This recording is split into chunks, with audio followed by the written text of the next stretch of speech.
नमस्कार दोस्तों, पॉलिटिकल नेताजी में आपका स्वागत है। आशा करता हूं आप सब ठीक होंगे। दोस्तों, आज हम बात करने वाले हैं देश में पास हुए सबसे महत्वपूर्ण 3 विधेयक के बारे में। उससे पहले मैं ये बताना चाहूंगा कि आजकल किसान आंदोलन चल रहा है देश में बहुत ही बड़े पैमाने पर। हालांकि विरोध तो जून से ही हो रहा था, लेकिन अब आंदोलन की तीव्रता बढ़ गई है। तो ये आंदोलन क्यों हो रहा है, विरोध के क्या कारण है, कौन से वो 3 विधेयक हैं, इसकी विस्तार से चर्चा करेंगे। चर्चा की आवश्यकता भी है क्योंकि हमारे न्यूज चैनल को कोई महत्वपूर्ण मुद्दा दूसरा मिला हुआ है जिस पे चर्चा करना वो ज्यादा जरूरी समझते हैं, हमारे अन्नदाता के आंदोलन के अगेंस्ट में। तो चलिए आज हम बात करते हैं कि किस विधेयक के बारे में आज हम बात करने वाले हैं। दोस्तों, केंद्र सरकार ने 3 विधेयक पारित किए हैं। पहला, कृषि उपज व्यापार और वाणिज्य संवर्धन और सुविधाकरण विधेयक 2020। दूसरा, कृषक सशक्तिकरण और संरक्षण, मूल्य आश्वासन और कृषि सेवाओं हेतु अनुबंध विधेयक 2020। और तीसरा विधेयक जो है, हालांकि इन दोनों से पहले पारित हो गया था, उसका नाम है आवश्यक वस्तु संशोधन विधेयक 2020।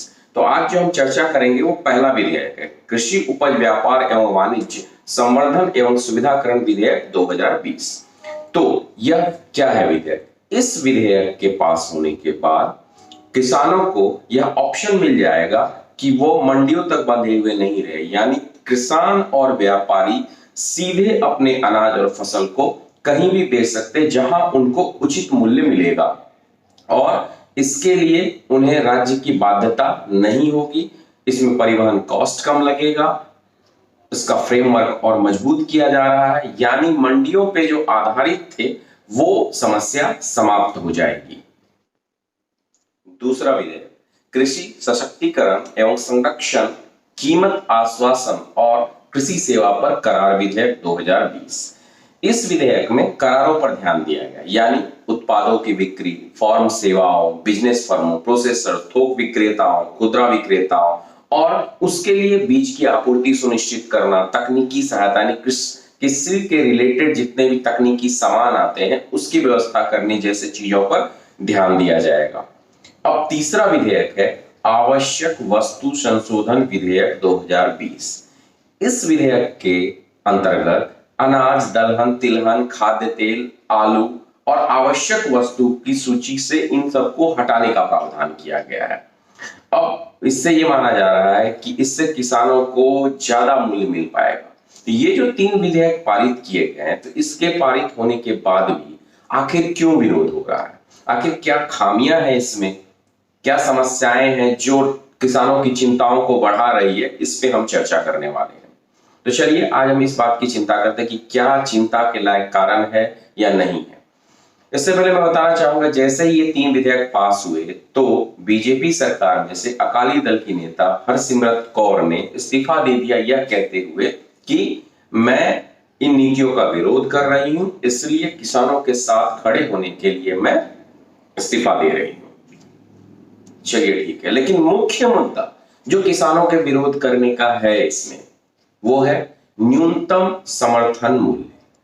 आपको पता होगा कि हमारी सरकार हर फसल के लिए हर एक टर्म पीरियड पे न्यूनतम समर्थन मूल्य जारी करती है हर फसल के लिए। वो समर्थन मूल्य पे एफसीआई या कई ऐसे सरकारी संस्थान हैं जैसे पैक्स और कई संस्थान, वो उस न्यूनतम समर्थन मूल्य से कम पे नहीं बल्कि उतने पे तो खरीदते हैं, जिससे किसानों को एक उचित लागत उनके फसल की मिल जाती है, ऐसा माना जाता है। तो किसानों को यह चिंता सता रही है क्योंकि इस तीनों विधेयक में कहीं भी न्यूनतम समर्थन मूल्य की बात नहीं की गई है, तो शायद न्यूनतम समर्थन मूल्य की व्यवस्था को समाप्त कर दिया जाएगा। ये पहली चिंता है। दूसरी चिंता ये हो रही है कि अगर अनुबंध और करार कॉर्पोरेट्स के साथ किए जाएंगे तो कॉर्पोरेट कभी भी आम आदमी या किसी का फायदा नहीं देखता सिवाय वो अपने फायदा का। तो कहीं उनका खेत, उनका फसल उनके भी हाथ से निकल के कॉर्पोरेट्स के हाथ में ना चला जाए, ये भी चिंता सता रही है उनको।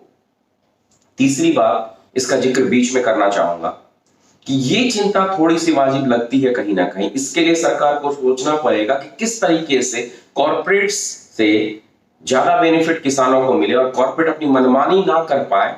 इसके लिए सरकार को जरूर कुछ ना कुछ रेगुलेटिंग रूल्स बनाने होंगे और संतुष्ट करना होगा किसानों को कि नहीं ये नियम सही और आपके हित में है, क्योंकि आपका हित ही देश का हित है।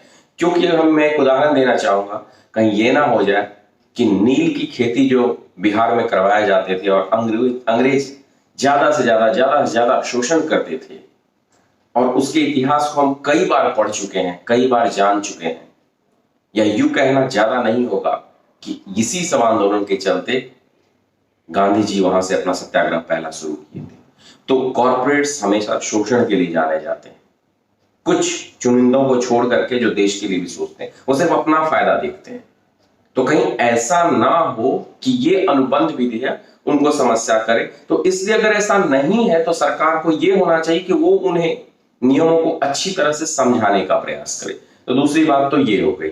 अब तीसरी बात ये करते हैं ट्रांसपोर्टेशन रिलेटेड, या ऐसा भी हो सकता है कि अगर न्यूनतम समर्थन मूल्य जारी नहीं किया जाएगा तो जो एक मूल्य है उचित मूल्य से भी कम मूल्य पे कॉर्पोरेट्स खरीदना चाहेंगे, और इस स्थिति में किसान मजबूर हो सकते हैं बेचने के लिए। ऐसी चिंता उनको सता रही है। तो ये भी नहीं होना चाहिए। जैसे कि एक बार फ्री ट्रेड कर देने के बाद पेट्रोल की कीमतों को और डीजल की कीमतों में समस्या ये उत्पन्न हो गई कि आज के डेट में डीजल की कीमतें और पेट्रोल की कीमतें एट पार पे चल रही है, जबकि पूरे वर्ल्ड में क्रूड ऑयल क्रैश कर गया था। लेकिन आपने फ्री कर दिया है, उनके कीमतों पे कोई पाबंदी नहीं है, तो इसका नतीजा ये निकला कि किसी तरह का अंकुश ना लगने से जो होना था वो। तो हमें ये सोचना पड़ेगा कि ये विधेयक किसानों के लिए हो, ना कि बाजार के लिए, कॉर्पोरेट्स के लिए ना हो। इसके ऊपर हमें ध्यान देना पड़ेगा। चलिए और बात करते हैं कि इसमें क्या सकारात्मक पहलू भी हैं, इसके बारे में हम आगे चर्चा करेंगे। अब विरोध तो हो रहा है, चिंताएं वाजिब है किसानों की, लेकिन क्या इतना ही विरोध होता है? क्योंकि आजकल देश में ट्रेंड बन गया है, केंद्र बिल पास करती है, विधेयक पास करती है और विरोध शुरू हो जाता है। विरोध इतने ज्यादा होने लगते हैं कि लोग ये सोचना भूल जाते हैं कि आखिर उस विधेयक में है क्या। और चलिए, विधेयक के जो विरोध होते हैं उसका भी एक पर्टिकुलर रीजन है कि जिस क्षेत्र विशेष के फायदे ज्यादा नजर आते हैं, विरोध सबसे ज्यादा वहीं से होता है। चलिए देख, जैसे कि अगर आप एग्जांपल लें, पंजाब गेहूं और चावल का सबसे बड़ा हिस्सा वाला राज्य माना जाता है, ये तो आप भी मानिएगा। लेकिन आपको ये जान के पता चलेगा कि केंद्र ने जो पिछले साल 341 मेट्रिक लाख टन गेहूं खरीदे, उसमें 130 लाख मेट्रिक टन गेहूं मात्र पंजाब से आपूर्ति की गई थी। अब अगर वहां के एजेंटों और आड़तियों के परसेंटेज को देखें, कमीशन को जिसको कहते हैं, वो 2.5% है, जो लगभग 6% तक भी हो सकता है। तो अगर ये रूल लागू होता है तो उसमें घाटा होने की समस्या है। और जहां तक आड़तियों की बात है, वो आड़ती इतने मजबूत हैं कि उनका ना केवल मंडी पर पकड़ है, बल्कि उसके साथ साथ वहां के पॉलिटिकल पावर में भी बहुत ही अच्छी पकड़ है और अपराइट बनाए हुए हैं। तो विरोध तो होना लाजमी ही है। तो अपने अपने स्वार्थों से प्रेरित मंडियों की जो लॉबी है और सभी पार्टियों की जो विपक्ष की है, उनके किसानों के हितैषी बनने का जो स्वार्थ और ढोंग है, वो निकल करके सामने आ रहा है। ना कि कोई पार्टी ये प्रयास कर रही है कि विधेयक की खामियां और खूबियों को अच्छी तरीके से बताया जाए। अगर इतने ही हितैषी सभी विपक्षी पार्टियां हैं या मान लीजिए मंडी वाले हैं, और अगर ऐसी ही हितैषी होते किसानों के, तो शायद हमारे यहाँ 45 किसान पर डे आत्महत्या नहीं कर रहे होते, जो मैंने पिछले एक वीडियो में बताया है आत्महत्याओं का विवरण। और किसानों की स्थिति हमारे देश में बहुत ही अच्छी होती और हर सरकार में ऋण माफी जैसी योजनाओं का पालन नहीं किया जाता। आंदोलन हो रहे हैं, विरोध हो रहे हैं, लेकिन हमारे सत्तारूढ़ सरकार को भी देखना होगा कि कहीं ये विरोध के लिए विरोध तो नहीं किया जा रहा है। एक लॉबी तो नहीं है कि आप विधेयक पास करिए, हम विरोध करेंगे। ये लॉबी प्रेरित विरोध भी हो सकता है। तो ये सोचने की जरूरत है और किसानों को ये समझने की जरूरत है कि आज जो पार्टियां हमारे साथ आ रही हैं हमारे सपोर्ट के लिए, कहीं कहीं किसी किसी राज्य में उनकी भी सरकार है, तो वो कैसे कोई इतना बेहतरीन कार्य नहीं कर रही है हमारे सुविधाओं के लिए या हमारे अच्छाई के लिए, जो हमारे साथ भविष्य में अच्छा हो। तो कहीं ना कहीं ये विरोध के लिए विरोध है, या ये ढोंग चल रहा है, या एक नाटक चल रहा है। जैसे ही उनको अपनी इच्छा संतुष्टि होते नजर आएगी, उनको अपना लाभ मिलते नजर आएगा, बस विरोध समाप्त हो जाएगा, सब कुछ वैसे ही नॉर्मल हो जाएगा जैसे होना है।